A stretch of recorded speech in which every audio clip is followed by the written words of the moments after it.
जय श्री राम। आज कुछ ऐसे कथा प्रसंगों को छुएंगे, ऐसे प्रसंगों में गोते लगाएंगे जो हम लोग जानते ही नहीं। जानते भी होंगे तो बहुत ही कम लोग ऐसे दिव्य कथाओं से परिचित रहे होंगे। तो यहाँ पर शिव पार्वती जी से संबंधित एक कथा प्रसंग आता है। इस कथा प्रसंग में माँ गंगा भी आएंगी और देवताओं के सेनापति स्कंद, अग्निदेव, ये सब इसके मुख्य पात्रों में होंगे। तो यह कथा भगवान शिव और उमा पार्वती जी के विवाह से संबंधित है। पहली बात तो यह जाननी होगी कि माँ पार्वती और माँ गंगा ये दोनों हिमवान की पुत्रियां हैं। गंगा बड़ी पुत्री है और उमा छोटी। तो उमा जो छोटी पुत्री हैं, इन्होंने कठोर तपस्या द्वारा भगवान शिव, महातपस्वी महाबली रुद्र को पा लिया। और जब इनका विवाह महादेव से हो गया तो एक दिन अपनी नववधू के रूप में निकट आई उमा जी को देखकर रुद्र जी, महादेव जी रति क्रीड़ा आरंभ करते हैं। और ऐसा करते करते परम बुद्धिमान महान देवता भगवान नीलकंठ को 100 दिव्य वर्ष बीत गए।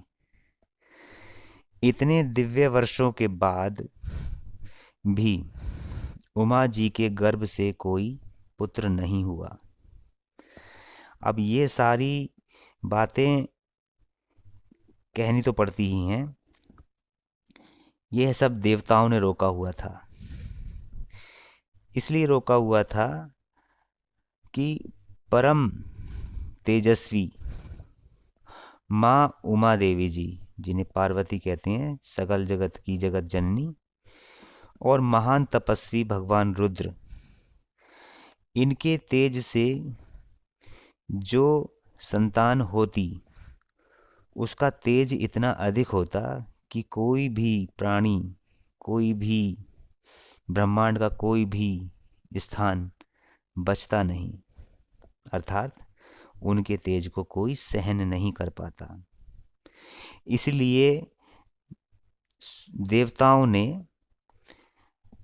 भगवान भोलेनाथ के पास जाकर उनसे विनती की कि हे भोले, हे महादेव, अब आप रति क्रीड़ा से निवृत्त हो जाइए और वेद बोधित तपस्या से युक्त होकर उमा देवी के साथ तप कीजिए।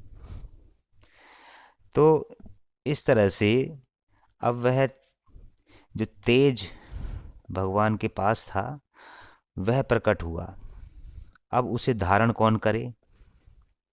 तो कहीं फेंकते हैं, छोड़ते हैं तो तीनों लोकों का नाश हो जाए।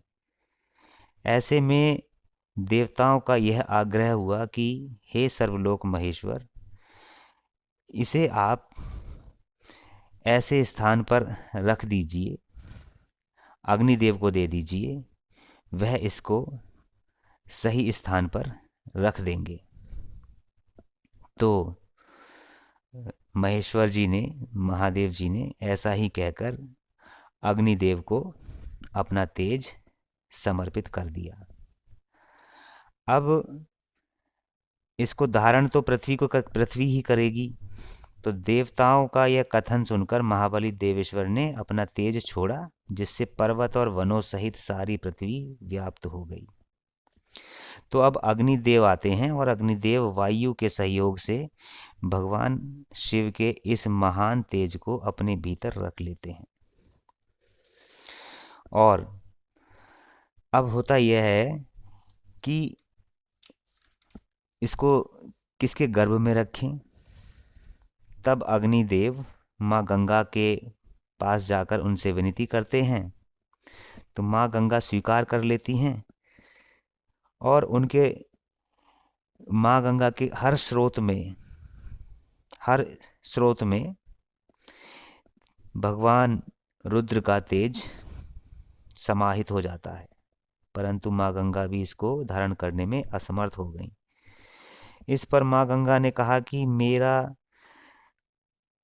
प्रत्येक स्रोत जल रहा है, मैं मूर्छित हो रही हूँ, तो मैं क्या करूँ।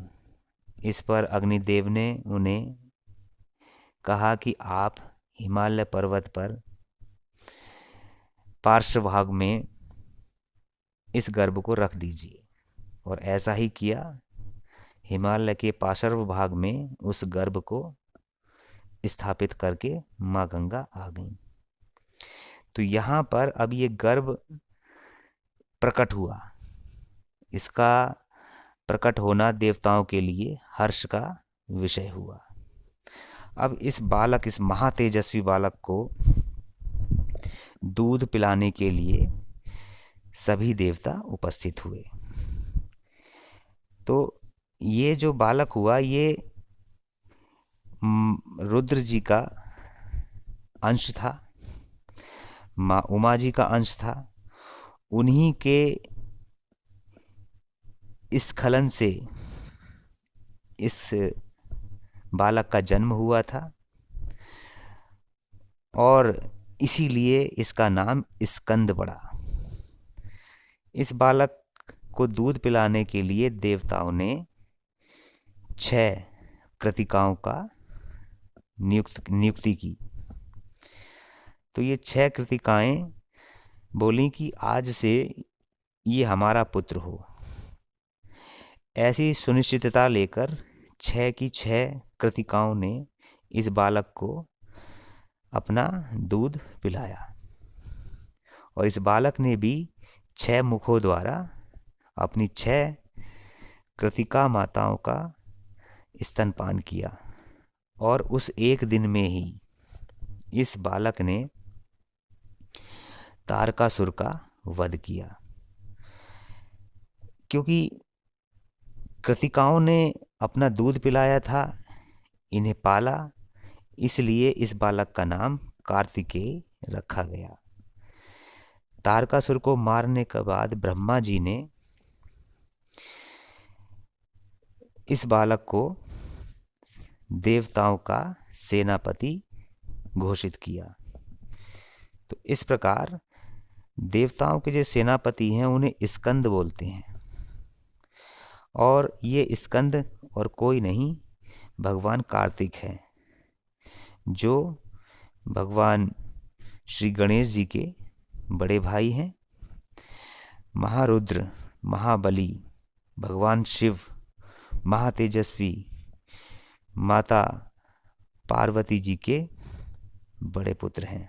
अच्छा, इसमें एक कहानी और आती है कि माता पार्वती ने जब यह गर्भ धारण करने की इच्छा की, समागम करने की इच्छा की, तो देवताओं ने इन्हें रोक दिया था, जिस कारण वो कुपित हो गईं और उन्होंने देवताओं को यह श्राप दिया कि आज से तुम्हारे कोई संतान नहीं होगी। तुम्हारे मतलब तुम्हारी पत्नियों के कोई संतान नहीं होगी। तो इसलिए देवताओं की पत्नियों के अब भी आज तक कोई भी संतान नहीं होती है। तो देवताओं का ये सुना जाता है कि पृथ्वी पे लोक पर आकर के महाबली, महातेजस्वी संतानें वो देकर जाते हैं।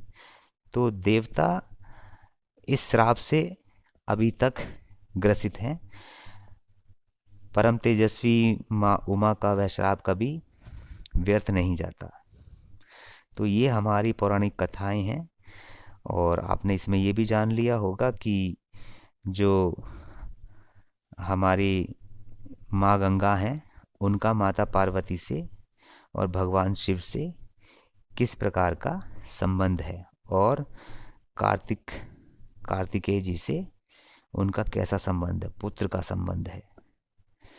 तो ये कहानियाँ इसलिए भी सुनाई जाती हैं क्योंकि हमें अपने बच्चों को ये सब बताना है। श्रद्धा तभी जगती है जब हम अपने बालकों को इनकी दिव्य कथाएं, प्रसंग सुनाएंगे।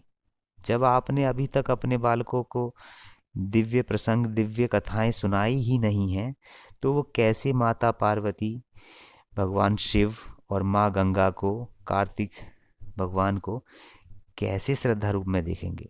पहले एक चरित्र तो गढ़िए, तभी तो हमारे बालक बालिकाएं इस बात को समझेंगी। यही मुझे कहना था आपसे, और बाकी आप सब समझदार हैं।